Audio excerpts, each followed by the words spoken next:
खुलुमबाय बेयो बड'लेण्ड इंखं टेलिभिजन दिनै 2025 समबारखालि सानसेनि बरादखौ नोंथांमोननि खाथियाव लाबोदों आं सदानन्द दैमारिया।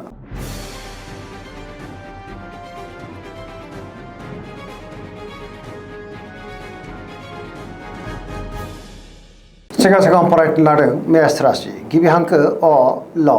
दिनैनि साना जोबोद मोजां गोदान खामानियाव दिनै आखाइ होजेननो हागोन गोथों आरो गोग्गो साननो रोंगोन गियाननि आंखाल जानाय नङा मोनफ्रोमबो खामानियावनो दिनै जाफुंसारनोबो हागौ मावनो लानाय खामानिफ्रा गोरलैयैनो मावफुंजानो हागौ गोसोनि साननायफ्रा दिनै मोगथाङाव जाफुंगोन देहाया मोजाङैनो थागोन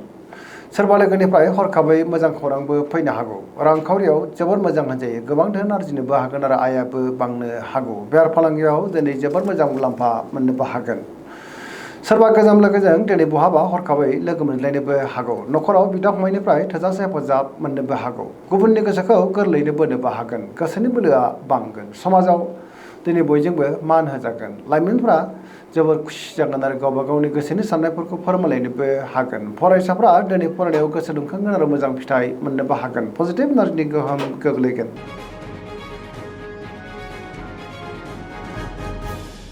वृष राशि गिबि हांखो इ उ ब दिनैनि साना जोबोर मोजां गोसोआव गोथों आरो गोग्गो साननाय फैगोन सोरजोंबा बाख्नायजानानै गोसोआ जोबोर गोजोनगोन गोसोनि साननायफ्रा दिनै मोगथाङाव जाफुंनो हागौ बहाबा दावबायनो एबा हान्थिनो खाबु मोननो हागौ आरो मोजाङैनो हान्थिनोबो हागोन गोसोनि बोलोआ बांगोन मावनो लानाय खामानिखौ दिनै गोरलैयैनो मावफुंनो हागोन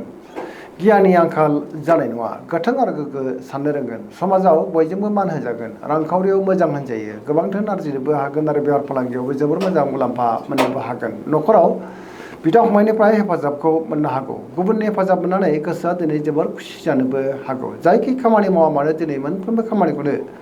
गोरलैयैनो मावफुंलांनो हागोन गोसोनि साननायफ्रा मोगथाङाव जाफुंनोबो हागौ पजिटिभ एनार्जिनि गोहोम गोग्लैगोन।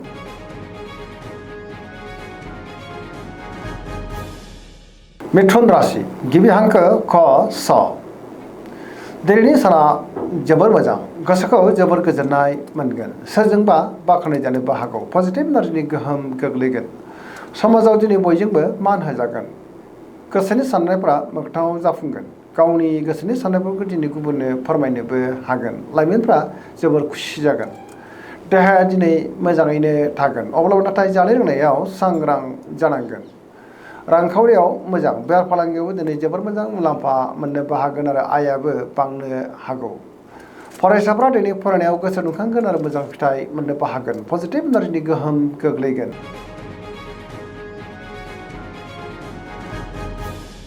कर्कट राशि गिबि हांखो ड ह दिनैनि साना जोबोर मोजां गोसोखौ दिनै जोबोर गोजोननाय मोनगोन सोरजोंबा बाख्नायजानोबो हागौ बहाबा दावबायनो एबा हान्थिनो खाबु मोननो हागौ आरो मोजाङैनो हान्थिनोबो हागोन सोरबा लोगोजों बाख्नायजानानै गोसोआव जोबोर गोजोननाय फैगोन पजिटिभ साननो रोंगोन मावनो लानाय खामानिफ्रा दिनै गोरलैयैनो मावफुंजानोबो हागौ रांखावरियाव मोजां होनजायो बेफार फालांगियावबो दिनै जोबोर मोजां मुलाम्फा मोननोबो हागोन नखराव बिसि फिसानि गेजेराव अनलायनाय फैगोन देहाया दिनै मोजाङैनो थागोन गुबुननिफ्राय थोजासे हेफाजाब मोननोबो हागौ बिदा फंबायनिफ्राय हेफाजाबखौ मोननो हागोन समाजावबो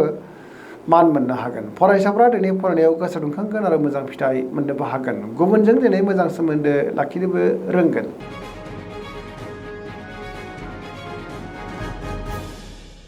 सिंह राशि गिबि हांखो म ट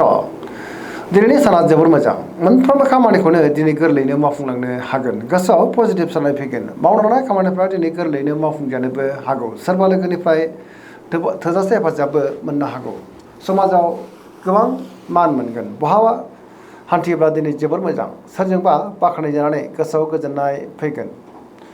रांखावरियाव दिनै जोबोर मोजां होनजायो बेफार फालांगियावबो जोबोर मोजां मुलाम्फा मोननो हागोन अब्लाबो नाथाय खरसायाबो बांनो हागौ बिदा फंबायनिफ्राय हेफाजाबखौ मोननो हागोन बिमा बिफानि अननायफोरखौ दिनै मोनगोन गुबुननि गोसोखौ गोरलैयैनो बोनोबो हागोन देहाया मोजाङैनो थागोन बयजोंबो गोरोबनो रोंगोन आरो गुबुननि थाखाय गोबां मोजां खामानि मावनानै होनोबो हागोन लाइमोनफ्रा जोबोर रमान्टिक जागोन आरो गावबा गावनि गोसोनि साननायफोरखौ दिनै फोरमायलायनोबो हागोन।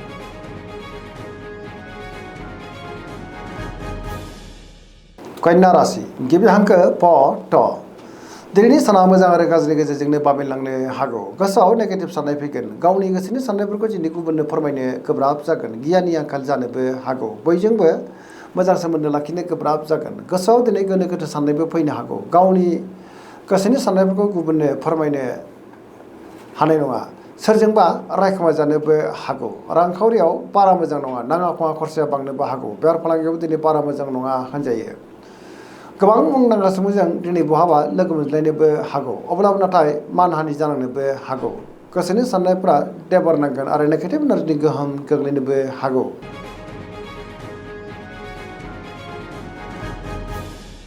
तुला राशि गिबि हांखो र ट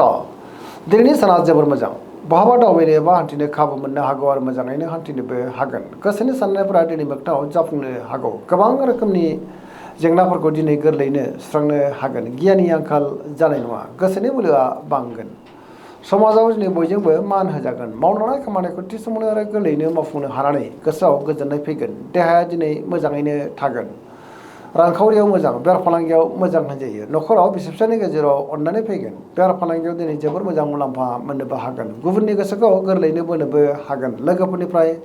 थोजासे हेफाजाब मोननोबो हागौ सेंग्रा सिख्लाफ्रा दिनै जोबोर रमान्टिक जागोन आरो गावबा गावनि गोसोनि साननायफोरखौ फोरमायलायनोबो हागोन पजिटिभ एनार्जिनि गोहोम गोग्लैगोन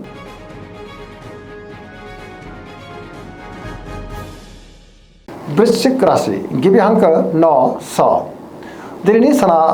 जोबोर मोजां गोसोखौ दिनै जोबोर गोजोननाय मोनगोन बयजोंबो गोरोबनो रोंगोन गुबुननि गोसोखौ गोरलैयैनो बोनो हागोन पजिटिभ एनार्जिनि गोहोम गोग्लैगोन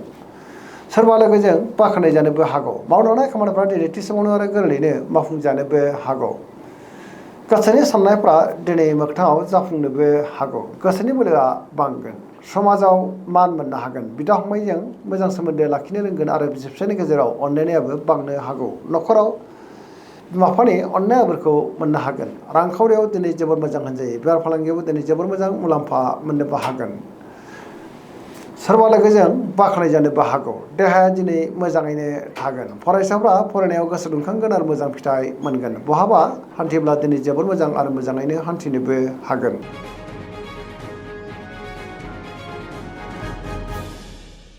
धनु राशि गिबि हांखो ध फ भ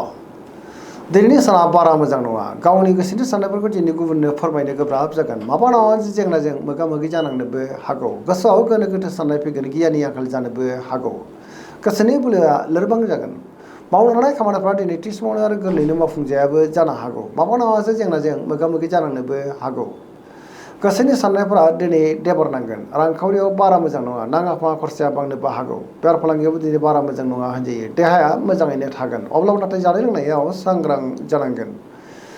बहानिफ्रायबा हरखाबै गाज्रि खौरांबो फैनो हागौ सुथुरनि गाज्रि नोजोर थानोबो हागौ मोनफ्रोमबो बिथिङावनो दिनै सांग्रां जानाया गाहाम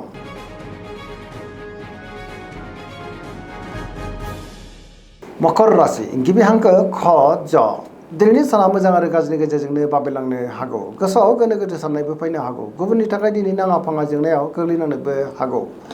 सुथुरनि गाज्रि नोजोर थानोबो हागौ गावनि गोसोनि साननायफोरखौ दिनै गुबुननो फोरमायनो गोब्राब जागोन माबा नङा मोनसे जेंनाजों मोगा मोगि जानांनोबो हागौ गावनि गोसोनि साननायफोरखौ दिनै गुबुननो फोरमायनो हायैयाव गोसोआव उन दाहाबो फैनो हागौ गोदान खामानियाव आखाइ होजेननो हानाय नङा बिदा फंबायनिफ्राय हेफाजाबखौ मोननो गोब्राब जागोन सेंग्रा सिख्लाफ्रा दिनै गावबा गावनि गोसोनि साननायफोरखौ फोरमायनो हायोब्लाबो माबा नङा मोनसे जेंनायाव गोग्लैफिननोबो हागौ नेगेटिभ एनार्जिनि गोहोमबो गोग्लैनो हागौ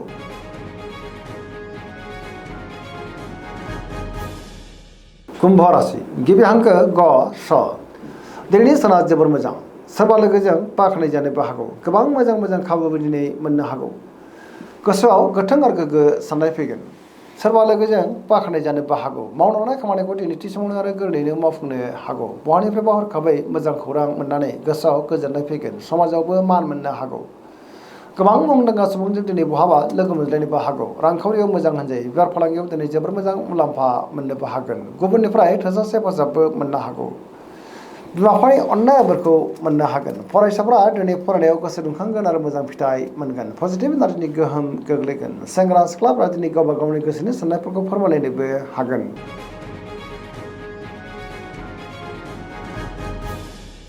मीन राशि गिबि हांखो ड स दिनैनि साना मोजां आरो गाज्रि गेजेरजोंनो बाबेनलांनो हागौ गोसोआव गोनो गोथो साननायबो फैनो हागौ गावनि गोसोनि साननायफोरखौ दिनै गुबुननो फोरमायनो गोब्राब जागोन माबा नङा मोनसे जेंनाजों मोगा मोगि जानांनोबो हागौ नेगेटिभ एनार्जिनि गोहोम गोग्लैनोबो हागौ गावनि गोसोनि साननायखौ गुबुननो फोरमायनो गोब्राब जागोन देहाया दिनै बारा मोजां थानाय नङा गोबां रोखोमनि देहायारि जेंनाजों मोगा मोगि जानांनोबो हागौ रांखावरियाव बारा मोजां नङा होनजायो नाङा फाङा दिनै खरसायाबो बांनो हागौ बेफार फालांगियावबो बारा मोजां नङा होनजायो सोरजोंबा रायखुमा जानोबो हागौ लाइमोनफोरनि गोसोआ दिनै जोबोर रमान्टिक जागोन अब्लाबो नाथाय नेगेटिभ एनार्जि गोहोमबो गोग्लैनो हागौ फरायसाफोरा फरायनायाव गोसो दुंखांगोन आरो मोजां फिथाइ मोननोबो हागोन दिनैनि राशि फरायनाया एसेनोसै जोबनायाव बेखौनो खावलायो जाहाथे नोंथांमोना सानफ्रामबो जोंनि बे बड'लेण्ड इंखं टेलिभिजनखौ नायबाय थायो आरो साबस्क्राइब खालामो लोगोसे लाइक खालामो आरो शेयार खालामो एसेनोसै गोजोन्थों